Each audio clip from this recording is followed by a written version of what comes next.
जय जय श्री सीताराम, जय बालाजी महाराज। प्रेम से बोलो भक्तों, सियावर रामचंद्र की जय, पवन पुत्र हनुमान की जय। प्यारे भक्तों, हनुमान जी को संकट मोचन इसलिए कहा गया है क्योंकि वो आपके सभी दुख दर्द को हमेशा के लिए दूर कर देते हैं। प्यारे भक्तों, आपको बता दें कि यह मंत्र आपके जीवन के हर उस परेशानी को दूर कर सकता है जिसके कारण आपके जीवन में आज अंधकार है।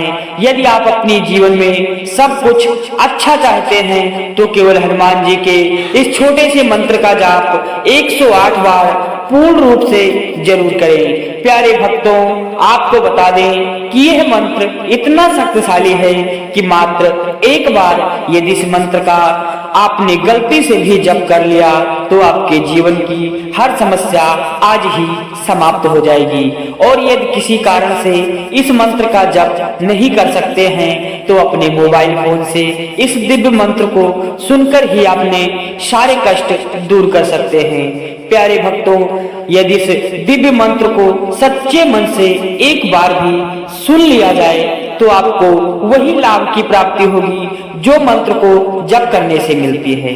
बस इस बात का विशेष ध्यान रखना है कि इस मंत्र का जाप करते समय या फिर सुनते समय आपको इस मंत्र को बीच में नहीं छोड़ना है, अन्यथा इस मंत्र का आपको पूर्ण रूप से लाभ नहीं मिलेगा। तो चलिए इस मंत्र का जाप सच्चे मन से पूरे विश्वास के साथ बालाजी महाराज का ध्यान करके सच्ची आस्था के साथ इस मंत्र का जाप शुरू करते हैं। लेकिन उससे पहले अगर आप भी चाहते हैं कि बालाजी महाराज की कृपा आप पर हमेशा के लिए बनी रहे तो दिल से एक लाइक इस वीडियो को अवश्य करें और कमेंट बॉक्स में जय श्री राम जय हनुमान जी महाराज लिखकर अपनी हाजिरी लगाना बिल्कुल भी न भूलें। और ऐसे ही सनातन धर्म को आगे बढ़ाने के लिए हमारे चैनल को जरूर सब्सक्राइब करें। आइए इस महामंत्र का जाप शुरू करते हैं। ओम नमो हनुमते रुद्रावताराय पच्चवदनाय पश्चिम मुखे गरुड़ाय सकल विघ्न निवारणाय रामदूताय स्वाहा। ओम नमो हनुमते रुद्रावताराय पच्चवदनाय पश्चिम मुखे गरुड़ाय सकल विघ्न निवारणाय रामदूताय स्वाहा। ओम नमो हनुमते रुद्रावताराय पच्चवदनाय पश्चिम मुखे गरुड़ाय सकल विघ्न निवारणाय रामदूताय स्वाहा।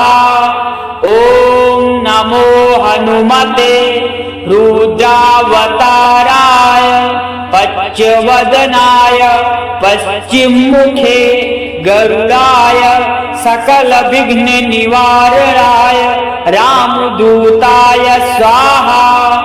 ओम नमो हनुमते रुद्रावताराय पच्चवदनाय पश्चिम मुखे गरुड़ाय सकल विघ्न निवारणाय रामदूताय स्वाहा।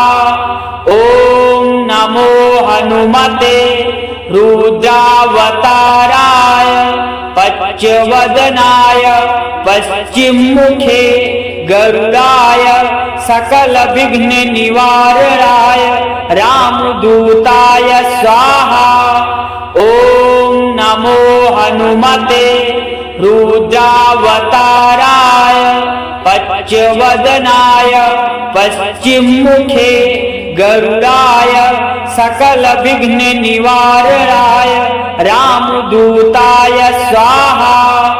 ओम नमो हनुमते रुद्रावताराय पच्चवदनाय पश्चिम मुखे गरुड़ाय सकल विघ्न निवारणाय रामदूताय स्वाहा।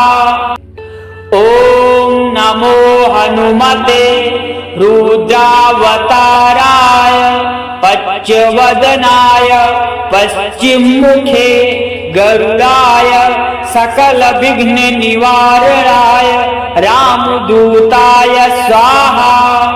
ओम नमो हनुमते रुद्रावताराय पच्यवदनाय पश्चिममुखे गरुडाय सकलविघ्न निवारणाय रामदूताय स्वाहा। ओम नमो हनुमते रुद्रावताराय पच्यवदनाय पश्चिममुखे गरुडाय सकलविघ्न निवारणाय रामदूताय स्वाहा। ओम नमो हनुमते रुद्रावताराय पच्यवदनाय पश्चिममुखे गरुडाय सकलविघ्न निवारणाय रामदूताय स्वाहा। ओम नमो हनुमते रुद्रावताराय पच्यवदनाय पश्चिममुखे गरुडाय सकलविघ्न निवारणाय रामदूताय स्वाहा। ओम नमो हनुमते रुद्रावताराय पच्यवदनाय पश्चिममुखे गरुडाय सकलविघ्न निवारणाय रामदूताय स्वाहा। ओम नमो हनुमते रुद्रावताराय पच्यवदनाय पश्चिममुखे गरुडाय सकलविघ्न निवारणाय रामदूताय स्वाहा। ओम नमो हनुमते रुद्रावताराय पच्यवदनाय पश्चिममुखे गरुडाय सकलविघ्न निवारणाय रामदूताय स्वाहा। ओम नमो हनुमते रुद्रावताराय पच्यवदनाय पश्चिममुखे गरुडाय सकलविघ्न निवारणाय रामदूताय स्वाहा। ओम नमो हनुमते रुद्रावताराय पच्यवदनाय पश्चिममुखे गरुडाय सकलविघ्न निवारणाय रामदूताय स्वाहा। ओम नमो हनुमते रुद्रावताराय पच्यवदनाय पश्चिममुखे गरुडाय सकलविघ्न निवारणाय रामदूताय स्वाहा। ओम नमो हनुमते रुद्रावताराय पच्यवदनाय पश्चिममुखे गरुडाय सकलविघ्न निवारणाय रामदूताय स्वाहा। ओम नमो हनुमते रुद्रावताराय पच्यवदनाय पश्चिममुखे गरुडाय सकलविघ्न निवारणाय रामदूताय स्वाहा। ओम नमो हनुमते रुद्रावताराय पच्यवदनाय पश्चिममुखे गरुडाय सकलविघ्न निवारणाय रामदूताय स्वाहा। ओम नमो हनुमते रुद्रावताराय पच्यवदनाय पश्चिममुखे गरुडाय सकलविघ्न निवारणाय रामदूताय स्वाहा। ओम नमो हनुमते रुद्रावताराय पच्यवदनाय पश्चिममुखे गरुडाय सकलविघ्न निवारणाय रामदूताय स्वाहा। ओम नमो हनुमते रुद्रावताराय पच्चवदनाय पश्चिममुखे गरुडाय सकलविघ्न निवारणाय रामदूताय स्वाहा। ॐ नमो हनुमते रुद्रावताराय पच्चवदनाय पश्चिममुखे गरुडाय सकलविघ्न निवारणाय रामदूताय स्वाहा। ॐ नमो हनुमते रुद्रावताराय पच्चवदनाय पश्चिममुखे गरुडाय सकलविघ्न निवारणाय रामदूताय स्वाहा।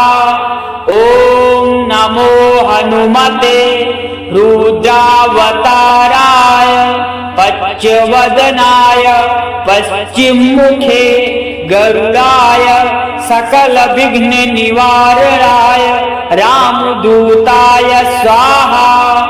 ॐ नमो हनुमते रुद्रावताराय पच्चवदनाय पश्चिममुखे गरुडाय सकलविघ्न निवारणाय रामदूताय स्वाहा।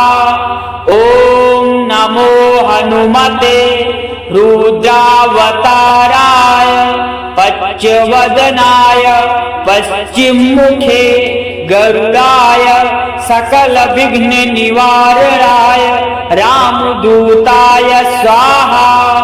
ॐ नमो हनुमते रुद्रावताराय पच्चवदनाय पश्चिममुखे गरुडाय सकलविघ्न निवारणाय रामदूताय स्वाहा। ॐ नमो हनुमते रुद्रावताराय पच्चवदनाय पश्चिममुखे गरुडाय सकलविघ्न निवारणाय रामदूताय स्वाहा।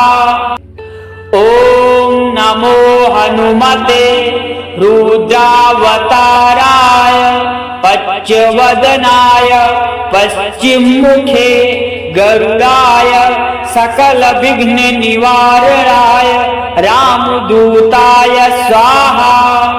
ॐ नमो हनुमते रुद्रावताराय पच्चवदनाय पश्चिममुखे गरुडाय सकलविघ्न निवारणाय रामदूताय स्वाहा। ॐ नमो हनुमते रुद्रावताराय पच्चवदनाय पश्चिममुखे गरुडाय सकलविघ्न निवारणाय रामदूताय स्वाहा। ॐ नमो हनुमते रुद्रावताराय पच्चवदनाय पश्चिममुखे गरुडाय सकलविघ्न निवारणाय रामदूताय स्वाहा। ॐ नमो हनुमते रुद्रावताराय पच्चवदनाय पश्चिममुखे गरुडाय सकलविघ्न निवारणाय रामदूताय स्वाहा। ॐ नमो हनुमते रुद्रावताराय पच्चवदनाय पश्चिममुखे गरुडाय सकलविघ्न निवारणाय रामदूताय स्वाहा। ॐ नमो हनुमते रुद्रावताराय पच्चवदनाय पश्चिममुखे गरुडाय सकलविघ्न निवारणाय रामदूताय स्वाहा। ॐ नमो हनुमते रुद्रावताराय पच्चवदनाय पश्चिममुखे गरुडाय सकलविघ्न निवारणाय रामदूताय स्वाहा। ॐ हनुमते रुद्रावताराय पच्चवदनाय पश्चिममुखे गरुडाय सकल विघ्न निवारणाय रामदूताय स्वाहा। ओम नमो हनुमते रुद्रावताराय पच्चवदनाय पश्चिममुखे गरुडाय सकल विघ्न निवारणाय रामदूताय स्वाहा। ओम नमो हनुमते रुद्रावताराय पच्चवदनाय पश्चिममुखे गरुडाय सकल विघ्न निवारणाय रामदूताय स्वाहा। ओम नमो हनुमते रुद्रावताराय पच्चवदनाय पश्चिममुखे गरुडाय सकल विघ्न निवारणाय रामदूताय स्वाहा। ओम नमो हनुमते रुद्रावताराय पच्चवदनाय पश्चिममुखे गरुडाय सकल विघ्न निवारणाय रामदूताय स्वाहा। ओम नमो हनुमते रुद्रावताराय पच्चवदनाय पश्चिममुखे गरुडाय सकल विघ्न निवारणाय रामदूताय स्वाहा। ओम नमो हनुमते रुद्रावताराय पच्चवदनाय पश्चिममुखे गरुडाय सकल विघ्न निवारणाय रामदूताय स्वाहा। ओम नमो हनुमते रुद्रावताराय पच्चवदनाय पश्चिममुखे गरुडाय सकल विघ्न निवारणाय रामदूताय स्वाहा। ओम नमो हनुमते रुद्रावताराय पच्चवदनाय पश्चिममुखे गरुडाय सकल विघ्न निवारणाय रामदूताय स्वाहा।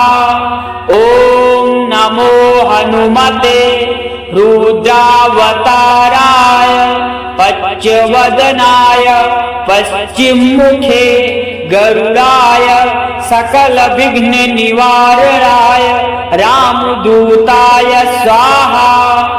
ओम नमो हनुमते रुद्रावताराय पच्चवदनाय पश्चिममुखे गरुडाय सकल विघ्न निवारणाय रामदूताय स्वाहा।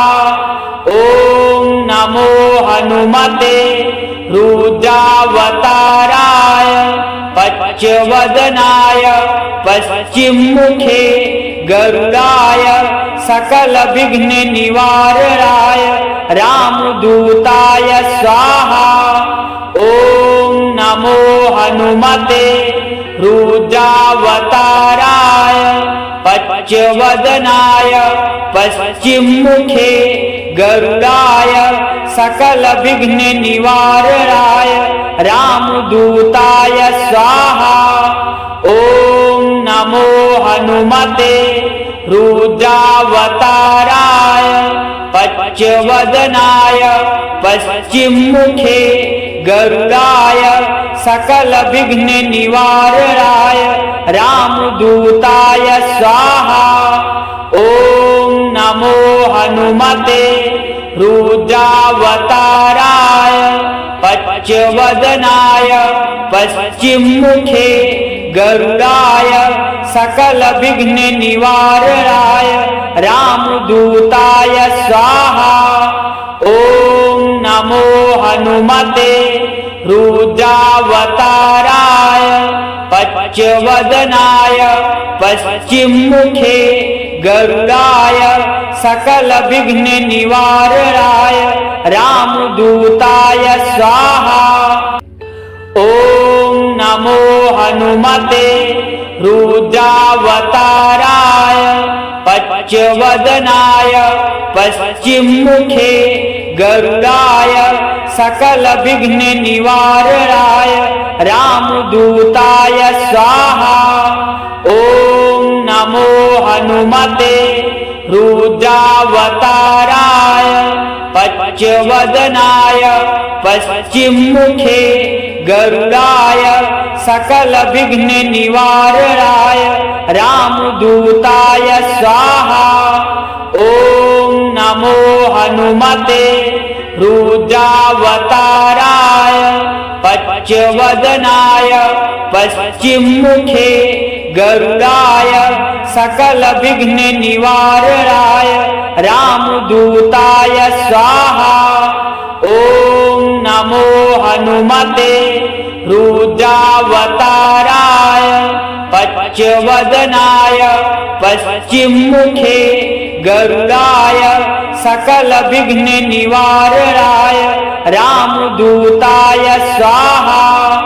ॐ नमो हनुमते रुद्रावताराय पच्चवदनाय पश्चिममुखे गरुडाय सकलविघ्न निवारणाय रामदूताय स्वाहा। ॐ नमो हनुमते रुद्रावताराय पच्चवदनाय पश्चिममुखे गरुडाय सकलविघ्न निवारणाय रामदूताय स्वाहा। ॐ नमो हनुमते रुद्रावताराय पच्चवदनाय पश्चिममुखे गरुडाय सकलविघ्न निवारणाय रामदूताय स्वाहा। ॐ नमो हनुमते रुद्रावताराय पच्चवदनाय पश्चिममुखे गरुडाय सकलविघ्न निवारणाय रामदूताय स्वाहा। ॐ नमो हनुमते रुद्रावताराय पच्चवदनाय पश्चिममुखे गरुडाय सकलविघ्न निवारणाय रामदूताय स्वाहा। ॐ नमो हनुमते रुद्रावताराय पच्चवदनाय पश्चिममुखे गरुडाय सकलविघ्न निवारणाय रामदूताय स्वाहा। ॐ नमो हनुमते रुद्रावताराय पच्चवदनाय पश्चिममुखे गरुडाय सकलविघ्न निवारणाय रामदूताय स्वाहा। ॐ नमो हनुमते रुद्रावताराय पच्चवदनाय पश्चिममुखे गरुडाय सकलविघ्न निवारणाय रामदूताय स्वाहा। ॐ नमो हनुमते रुद्रावताराय पच्चवदनाय पश्चिममुखे गरुडाय सकलविघ्न निवारणाय रामदूताय स्वाहा।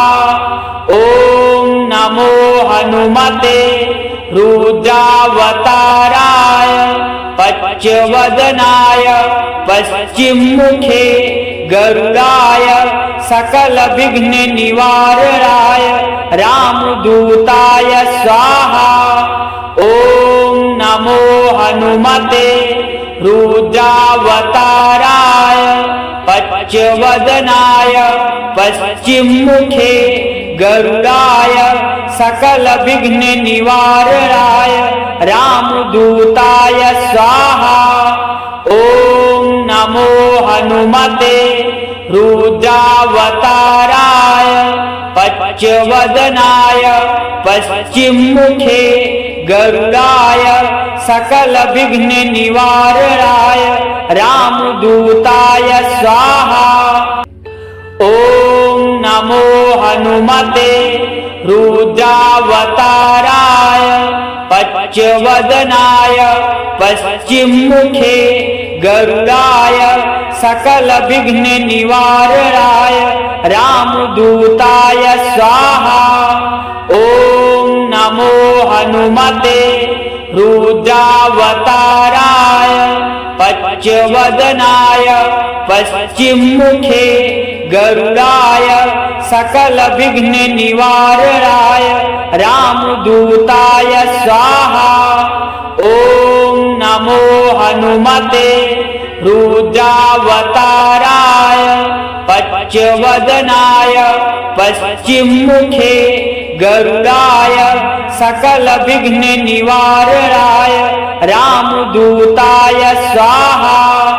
ओम नमो हनुमते रुद्रावताराय पच्चवदनाय पश्चिममुखे गरुडाय सकल विघ्न निवारणाय रामदूताय स्वाहा। ओम नमो हनुमते रुद्रावताराय पच्चवदनाय पश्चिममुखे गरुडाय सकल विघ्न निवारणाय रामदूताय स्वाहा। ओम नमो हनुमते रुद्रावताराय पच्चवदनाय पश्चिममुखे गरुडाय सकल विघ्न निवारणाय रामदूताय स्वाहा।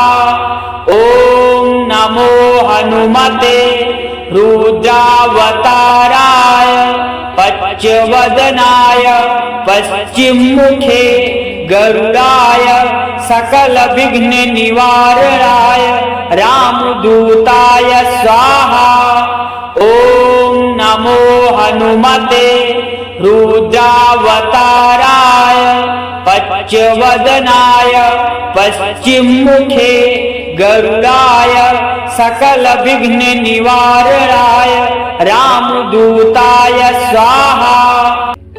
ओम नमो हनुमते रुद्रावताराय पच्चवदनाय पश्चिममुखे गरुडाय सकल विघ्न निवारणाय रामदूताय स्वाहा। ओम नमो हनुमते रुद्रावताराय पच्चवदनाय पश्चिममुखे गरुडाय सकल विघ्न निवारणाय रामदूताय स्वाहा। ओम नमो हनुमते रुद्रावताराय पच्चवदनाय पश्चिममुखे गरुडाय सकल विघ्न निवारणाय रामदूताय स्वाहा। ओम नमो हनुमते रुद्रावताराय पच्चवदनाय पश्चिममुखे गरुडाय सकल विघ्न निवारणाय रामदूताय स्वाहा। ओम नमो हनुमते रुद्रावताराय पच्चवदनाय पश्चिममुखे गरुडाय सकल विघ्न निवारणाय रामदूताय स्वाहा। ओम नमो हनुमते रुद्रावताराय पच्चवदनाय पश्चिममुखे गरुडाय सकल विघ्न निवारणाय रामदूताय स्वाहा। ओम नमो हनुमते रुद्रावताराय पच्चवदनाय पश्चिममुखे गरुडाय सकल विघ्न निवारणाय रामदूताय स्वाहा। ओम नमो हनुमते रुद्रावताराय पच्चवदनाय पश्चिममुखे गरुडाय सकलविघ्न निवारणाय रामदूताय स्वाहा। ॐ नमो हनुमते रुद्रावताराय पच्चवदनाय पश्चिममुखे गरुडाय सकलविघ्न निवारणाय रामदूताय स्वाहा।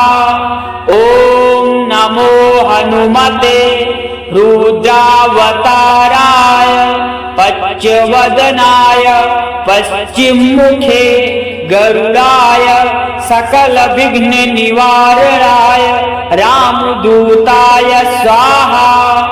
ॐ नमो हनुमते रुद्रावताराय पच्चवदनाय पश्चिममुखे गरुडाय सकलविघ्न निवारणाय रामदूताय स्वाहा। ॐ नमो हनुमते रुद्रावताराय पच्चवदनाय पश्चिममुखे गरुडाय सकलविघ्न निवारणाय रामदूताय स्वाहा।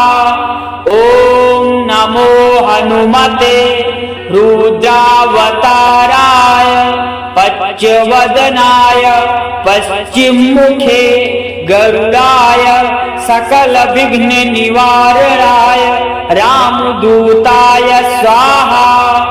ॐ नमो हनुमते रुद्रावताराय पच्चवदनाय पश्चिममुखे गरुडाय सकलविघ्न निवारणाय रामदूताय स्वाहा। ॐ नमो हनुमते रुद्रावताराय पच्चवदनाय पश्चिममुखे गरुडाय सकलविघ्न निवारणाय रामदूताय स्वाहा। ॐ नमो हनुमते रुद्रावताराय पच्चवदनाय पश्चिममुखे गरुडाय सकलविघ्न निवारणाय रामदूताय स्वाहा। ॐ नमो हनुमते रुद्रावताराय पच्चवदनाय पश्चिममुखे गरुडाय सकलविघ्न निवारणाय रामदूताय स्वाहा। ॐ नमो हनुमते रुद्रावताराय पच्चवदनाय पश्चिममुखे गरुडाय सकलविघ्न निवारणाय रामदूताय स्वाहा। ॐ नमो हनुमते रुद्रावताराय पच्चवदनाय पश्चिममुखे गरुडाय सकलविघ्न निवारणाय रामदूताय स्वाहा। ॐ नमो हनुमते रुद्रावताराय पच्चवदनाय पश्चिममुखे गरुडाय सकलविघ्न निवारणाय रामदूताय स्वाहा। ॐ नमो हनुमते रुद्रावताराय पच्चवदनाय पश्चिममुखे गरुडाय सकलविघ्न निवारणाय रामदूताय स्वाहा। ॐ नमो हनुमते रुद्रावताराय पच्चवदनाय पश्चिममुखे गरुडाय सकलविघ्न निवारणाय रामदूताय स्वाहा। ॐ नमो हनुमते रुद्रावताराय पच्चवदनाय पश्चिममुखे गरुडाय सकलविघ्न निवारणाय रामदूताय स्वाहा।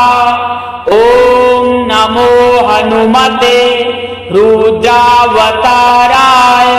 पच्चवदनाय पश्चिममुखे गरुडाय सकल विघ्न निवारणाय रामदूताय स्वाहा। ॐ नमो हनुमते रुद्रावताराय पच्चवदनाय पश्चिममुखे गरुडाय सकल विघ्न निवारणाय रामदूताय स्वाहा। ॐ नमो हनुमते रुद्रावताराय पच्चवदनाय पश्चिममुखे गरुडाय सकल विघ्न निवारणाय रामदूताय स्वाहा। ॐ नमो हनुमते रुद्रावताराय पच्चवदनाय पश्चिममुखे गरुडाय सकल विघ्न निवारणाय रामदूताय स्वाहा।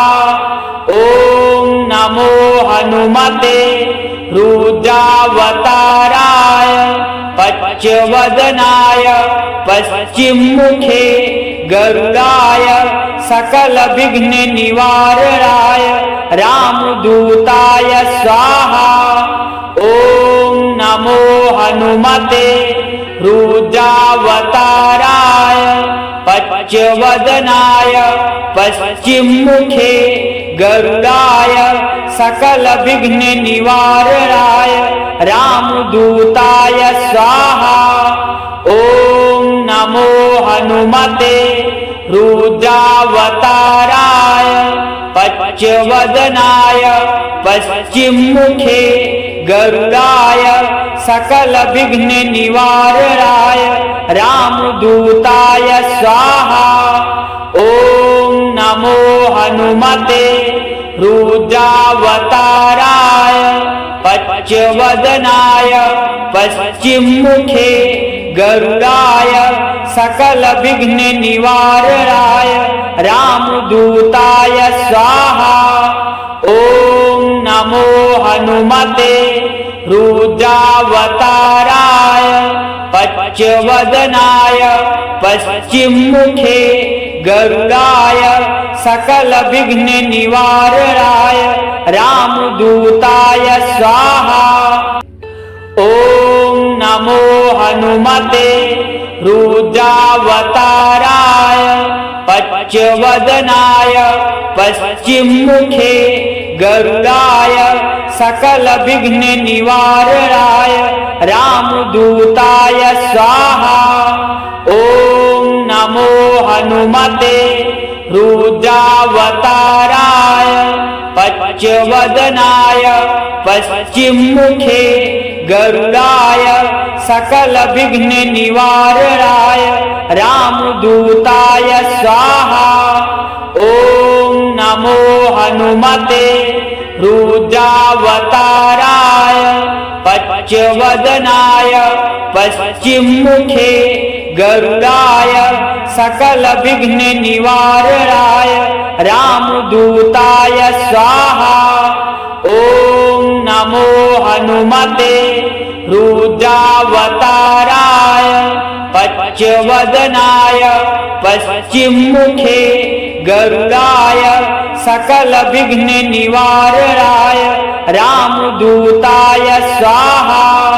ॐ नमो हनुमते रुद्रावताराय पच्चवदनाय पश्चिममुखे गरुडाय सकल विघ्न निवारणाय रामदूताय स्वाहा।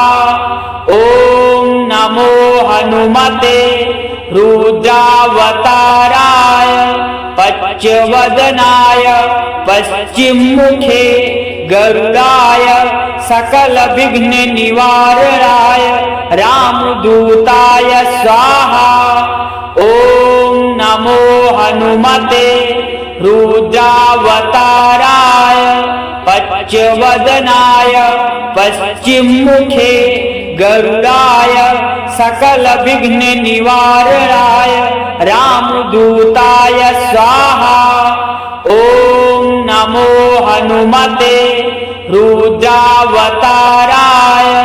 पच्चवदनाय पश्चिममुखे गरुडाय सकल विघ्न निवारणाय रामदूताय स्वाहा।